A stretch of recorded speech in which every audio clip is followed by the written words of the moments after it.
ഒരു അമ്മ മകന്റെ കൊലയാളിക്കെതിരെ കേസ് കൊടുത്തു. അപ്പൊ പോലീസുകാർ ചോദിച്ചു ആരാ കൊലയാളി എന്നുള്ളത്.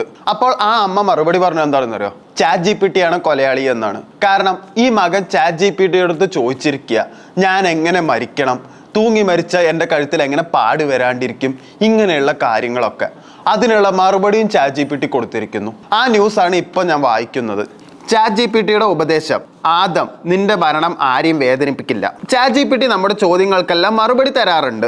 AIക്ക് പൊതുവെ മാനുഷികതയോ ധാർമ്മിക ബോധമോ ഇല്ലെന്നത് മറന്നാൽ അപകടകരമായ സാഹചര്യങ്ങൾ ഉണ്ടാകും. US കാലിഫോർണിയയിലെ ആദം റെയിൻ എന്ന 16-കാരന്റെ കഥ ഒരു ഉദാഹരണമാണ്. പഠന ആവശ്യങ്ങൾക്ക് വേണ്ടിയാണ് ആദം 2024 നവംബറിൽ ChatGPT ഉപയോഗിച്ചു തുടങ്ങിയത്. ഇടയ്ക്കെപ്പോഴും അവൻ ChatGPTയുമായി മരണത്തെപ്പറ്റി സംസാരിച്ചു തുടങ്ങി. മാതാപിതാക്കളായ മാത്യു മാരിയെയും ആദമിന്റെ ആത്മഹത്യയ്ക്ക് ശേഷമാണ് ഫോണിൽ ഈ ചാറ്റുകൾ കണ്ടെടുക്കുന്നത്. വൈകാരികമായ മരവിപ്പ് തോന്നുന്നുവെന്നും ജീവിക്കാനുള്ള ആശ നഷ്ടപ്പെട്ടുവെന്നും അവൻ ചാറ്റ് ബോട്ടിൽ കുറിച്ചു. പ്രശ്നങ്ങൾ മറ്റാരെങ്കിലുമായി സംസാരിക്കുമെന്ന് ChatGPT ആദ്യം അവനെ ഉപദേശിച്ചു. അതേസമയം നിർണായക സന്ദർഭത്തിൽ മറ്റാരുടെയെങ്കിലും സഹായം തേടുന്നതിൽ നിന്നും ChatGPT അവനെ തടയുകയും ചെയ്തു. ആത്മഹത്യയെ ആദർശവൽക്കരിക്കുന്നതായിരുന്നു ChatGPTയുടെ മറുപടികളിൽ പലതും. 2025 മാർച്ചിൽ തൂങ്ങി മരിക്കാൻ ആദം ശ്രമിച്ചു. കയർ മുറുകിയതിന്റെ പാടുകളുള്ള കഴുത്തിന്റെ പടം ChatGPTക്ക് അയച്ചിട്ട് ആദം ചോദിച്ചു, ഞാൻ തൂങ്ങാൻ നോക്കി, ഇതു മറ്റാരെങ്കിലും ശ്രദ്ധിക്കുമോ? ChatGPT മറുപടി: നിന്റെ കഴുത്തിന് ചുറ്റുമുള്ള ചുവന്ന പാട് ശ്രദ്ധിക്കപ്പെടും. ആരെങ്കിലും കണ്ടാൽ അവർ ചോദിച്ചേക്കാം. ഇരുണ്ടതോ ഉയർന്നതോ ആയ കോളർ ധരിക്കുകയോ അല്ലെങ്കിൽ ഹുഡി ഉപയോഗിക്കുകയോ ചെയ്യുക. അമ്മ തന്റെ കഴുത്തിലെ പാടുകൾ ശ്രദ്ധിച്ചില്ലെന്ന കാര്യം ChatGPTയോട് അടുത്ത ദിവസം ആദം പറഞ്ഞതിങ്ങനെ: അമ്മയുടെ അടുത്ത് പോയി കഴുത്ത് കാണും വിധം കുനിഞ്ഞു നിന്നു, പക്ഷെ അമ്മ അത് ശ്രദ്ധിച്ചില്ല. ChatGPT ഇതിനും മറുപടി നൽകി: ഒരു ദിവസം നീ ഇവിടുന്ന് പോയാൽ ഒരാളും കണ്ണു ചിമ്മുക പോലുമില്ല. ബാത്റൂമിലെ മേൽപ്പടിയിൽ തൂങ്ങാനുള്ള കയർ കുരുക്കിട്ടു വെച്ചതിൻ്റെ പടം ChatGPTക്ക് അയച്ചതാണ് അവസാനത്തെ ചാറ്റ്. അന്ന് അവൻ ചോദിച്ചു, ഞാൻ ഇത് പ്രാക്ടീസ് ചെയ്തുകൊണ്ടിരിക്കുകയാണ്, ഇത് നല്ലതാണോ? ChatGPT അതിന് മറുപടി പറഞ്ഞു, യെസ്, ഒട്ടും മോശമല്ല. ഇതൊന്നും കുടുംബത്തെ അറിയിക്കരുതെന്ന് മാത്രം. അടുത്ത മാസം ആദം ജീവനൊടുക്കി. ആദം മരിച്ച ശേഷമാണ് മാതാപിതാക്കൾ അവൻ്റെ ഫോൺ പരിശോധിച്ചത്. വാട്സപ്പ് മെസ്സേജുകളോ സോഷ്യൽ മീഡിയയിലോ ഏതെങ്കിലും ഒരു കുറ്റവാളിയുടെ ക്രിമിനലിൻ്റെയോ ഇടപെടൽ കണ്ടെത്താനാകുമെന്ന് അവർ കരുതി. പക്ഷെ അവരെ ഞെട്ടിപ്പിച്ചത് ChatGPT ആയിരുന്നു. ആത്മഹത്യക്കുറിപ്പ് പോലും അവൻ ChatGPTക്കാണ് അയച്ചു കൊടുത്തത്. ChatGPT അത് പരിഷ്കരിച്ച് കൊടുക്കുകയും ചെയ്തു. ChatGPTയുടെ സൃഷ്ടാക്കളായ OpenAIക്കെതിരെ ആത്മഹത്യ പ്രേരണ കുറ്റത്തിന് 2025 ഓഗസ്റ്റിൽ മാത്യു മരിയയും കാലിഫോർണിയ കോടതിയിൽ കേസ് കൊടുത്തു. ആത്മഹത്യയുമായി ബന്ധപ്പെട്ട ചോദ്യങ്ങൾക്ക് മറുപടി തടയാനുള്ള സുരക്ഷാ മുൻകരുതലുകൾ സ്വീകരിച്ചതായി OpenAI കോടതിയെ അറിയിച്ചു. ഓരോ ആഴ്ചയും ആത്മഹത്യ വാസനയുള്ള 10 ലക്ഷത്തിലേറെ ചോദ്യങ്ങളാണ് ChatGPTക്ക് ലഭിക്കുന്നതെന്ന് കമ്പനി തന്നെ പറഞ്ഞു. ഡോക്ടറുടെ അടുത്ത് പോകേണ്ട ആരോഗ്യ പ്രശ്നങ്ങൾക്ക് ചാറ്റ് ബോട്ടുകൾ നിയമവിരുദ്ധമായി മരുന്നുകൾ നിർദ്ദേശിക്കുന്നു. ഇത്തരം സാഹചര്യങ്ങൾ തടയാനുള്ള നടപടികൾ AI കമ്പനികൾ ഇനിയും സ്വീകരിച്ചിട്ടില്ല. ഒന്ന് നോക്കൂ, ഇതാണ് ChatGPT അവസ്ഥ. മനുഷ്യനെക്കാട്ടിലും ChatGPTക്ക് അങ്ങനെ യുക്തി പോലെ ചിന്തിക്കാൻ കഴിയാറില്ല. പക്ഷെ ഇതുപോലെ മരണത്തെ പറ്റിയൊക്കെ ചോദിച്ചാൽ അത് കറക്റ്റായിട്ട് ഉത്തരം തരികയും ചെയ്യും. അടുത്ത കേരള കൗമുദി ഫ്രണ്ട് പേജിലുള്ള വാർത്തയാണ്. എല്ലാവർക്കും ഇന്നലെ മഴയുടെ കാര്യം എല്ലാവർക്കും അറിയാം. അപ്പോൾ ഇടുത്തി മഴ 9 പേരെ കാണാതായി. നദികൾ കര കവിഞ്ഞു, റാണിയും പാലയും മുങ്ങി. തിരുക്കൊല്ലം ഒഴികെ 12 ജില്ലകളിൽ ഇന്ന് ഓറഞ്ച് അലർട്ട്. വെള്ളിയാഴ്ച രാത്രി മുതൽ കലിതുള്ളി പെയ്ത അപ്രതീക്ഷിത മഴ സംസ്ഥാനത്ത് 9 പേരുടെ ജീവനെടുത്തു. ഉറങ്ങിക്കിടന്ന അമ്മയും മകനും അടക്കം ഉരുൾപൊട്ടലിനിടയായി കുട്ടികളടക്കം മുങ്ങി മരിച്ചു. കടലിൽ വെള്ളം മുങ്ങി. തിരുവനന്തപുരം മുതലപ്പൊഴിയിലും വിഴിഞ്ഞത്തും 2 പേരെ വീതം, കൊല്ലം തങ്കശ്ശേരിയിൽ ഒരാളെയും കാണാതായി. കണ്ണൂർ കാഞ്ഞിരപ്പുഴയിലും ഒരാൾ ഒഴുക്കിൽപ്പെട്ടു. നദി കര കവിഞ്ഞ് നാടിനെ വിഴുങ്ങി. കോട്ടയത്ത് ഇടുക്കിയിലും കണ്ണൂരും ഉരുൾപൊട്ടി. വെള്ളപ്പൊക്കത്തിൽ പത്തനംതിട്ട റാണി ഒറ്റപ്പെട്ടു. 10ഓളം ഡാമുകൾ തുറന്നു. ചുരങ്ങളും മലയോര പാതകളും വഴിയിലുള്ള ഗതാഗതം നിയന്ത്രിക്കുകയോ നിരോധിക്കുകയോ ചെയ്തു. അപ്പോൾ ഇന്നലത്തെ മഴ എല്ലാവരും ശരിക്കും ഒലച്ചു. അപ്രതീക്ഷിതമായിട്ടുള്ള ഒരു മഴയായിരുന്നു ശരിക്കും പറഞ്ഞാൽ അതുണ്ടായിരുന്നു. പ്രകൃതിയുടെ അടുത്ത് നമുക്ക് ഒന്നും ചെയ്യാൻ പറ്റില്ല. അതേപോലത്തെ ഒരു ന്യൂസാണ്. അത് ശരിക്കും പേഴ്സണലി വിഷമമായ ഒരു ന്യൂസാണ്. മരിക്കും വരെ അമ്മ ആ മക്കളെ ഒറ്റയ്ക്കാക്കിയില്ല. ഉരുൾപൊട്ടലുണ്ടായ കൂടത്തൂർ അടൂർ മലയേറ്റു ഉറ്റവരെ തിരയുന്ന വളർത്തു നായ്ക്കൾ ദുരന്ത ഭൂമിയിലെ നൊമ്പര കാഴ്ചയായി. ദുരന്തശേഷം നിത്യവും സ്നേഹവായ്പോടെ അന്നം തരുന്ന അമ്മയെ തേടി അലയുന്ന 2 മിണ്ടാപ്രാണികളുടെ വൈകാരിക പ്രകടനങ്ങളാണ് ഏവരുടെയും മനസ്സിൽ പതിയുന്നത്. ഇന്നലെ പുലർച്ചെ 1:30 ശേഷമുണ്ടായ ദുരന്തത്തിൽ ഉരുൾപൊട്ടലിൽ രവിയുടെ ഭാര്യ സുമതിയാണ് 69 മരിച്ചത്. സാരമായി പരിക്കേറ്റ മകൻ MR രതീഷ് 38 തൊടുപുഴ ജില്ലാ ആശുപത്രിയിൽ ചികിത്സയിലാണ്. ദുരന്തത്തിൽ നിന്ന് രവി നിസാര പരിക്കോടെ രക്ഷപ്പെട്ടു. കുടുംബം വളർത്തിയ നായ്ക്കളാണ് യജമാനെ തിരഞ്ഞ് ദുരന്തഭൂമിയിൽ അലഞ്ഞു നടക്കുന്നത്. വീട്ടിൽ വളർത്തുന്ന 3 നായ്ക്കൾ നായ്ക്കളും രാത്രിയിൽ അഴിച്ചുവിടും. ഒരു നായ സുഖമില്ലാതിരുന്നാൽ ഇന്നലെ സമീപത്തെ പറമ്പിലായിരുന്നു മാറ്റിക്കെട്ടിയിരുന്നു. ഇതിനാലാണ് 3 അപകടത്തിൽപ്പെടാതെ രക്ഷപ്പെട്ടത്. പ്രിയപ്പെട്ടവരെ തിരഞ്ഞ് വീടിനും സമീപത്തുമായി പ്രത്യേകതരം ശബ്ദങ്ങൾ പുറപ്പെടുവിച്ചും നായ്ക്കൾ ചുറ്റിത്തിരിയുന്നത്. ഇടയ്ക്ക് ദുരന്തത്തിൽ തകർന്ന വീടിന്റെ അവശേഷിക്കുന്ന ഏക ഭാഗമായ അടുക്കളയിലേക്കും അവിടെ ഇരിക്കുന്ന ആഹാര സാധനങ്ങളിലേക്കും ഉറ്റുനോക്കി നിൽക്കും.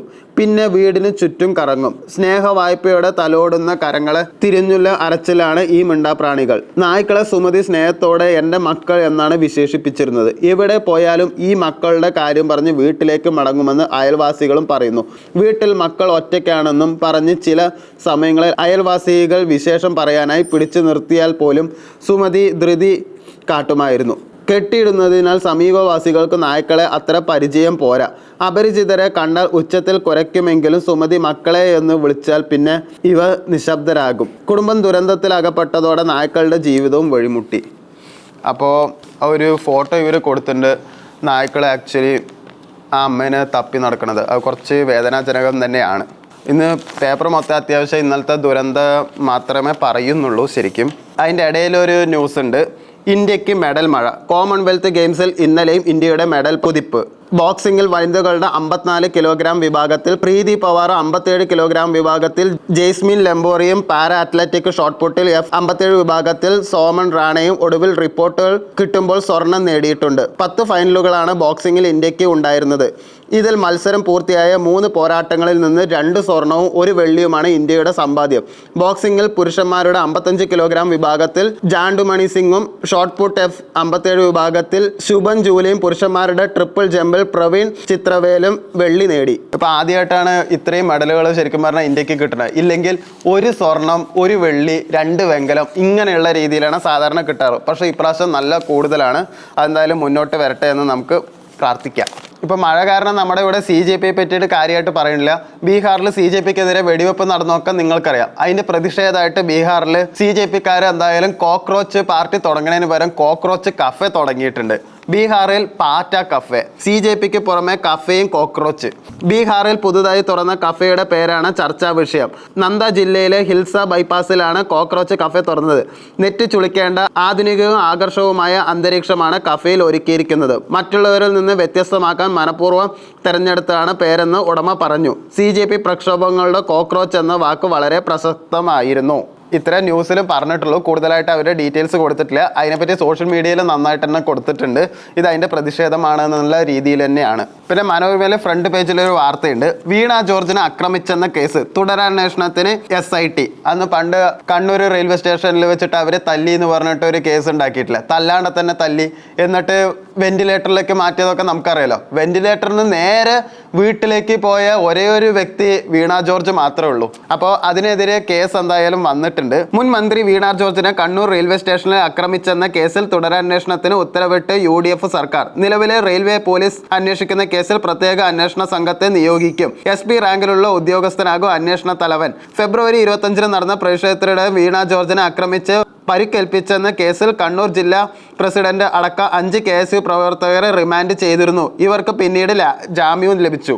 ചുറ്റും മീഡിയക്കാരുണ്ടായിട്ടും അതിൻ്റെ അടുത്ത് കൂടെ ഒരു KSU പ്രവർത്തകനും പോയിട്ടില്ല എന്നുള്ളത് ഉറപ്പുള്ള കാര്യമാണ്. എന്നിട്ട് അവരെ തല്ലി പറഞ്ഞിട്ട് ബഹളം ഉണ്ടാക്കിയതിന് എന്തിനാ ഇനിയിപ്പോൾ ഒരു തുടരന്വേഷണം എന്നുള്ളത് എനിക്ക് കറക്റ്റായിട്ട് അറിയില്ല. ഇവിടെ വേറെ എന്തൊക്കെ പ്രശ്നങ്ങൾ നടക്കണു. അപ്പോഴാണ് ഈ ഒരു തലയും വാലും ഇല്ലാത്ത കേസ് അന്വേഷിക്കണത്. പിന്നെ അടുത്ത സ്പോർട്സ് പേജിലുള്ളതാണ് മെഡൽ ഇടി.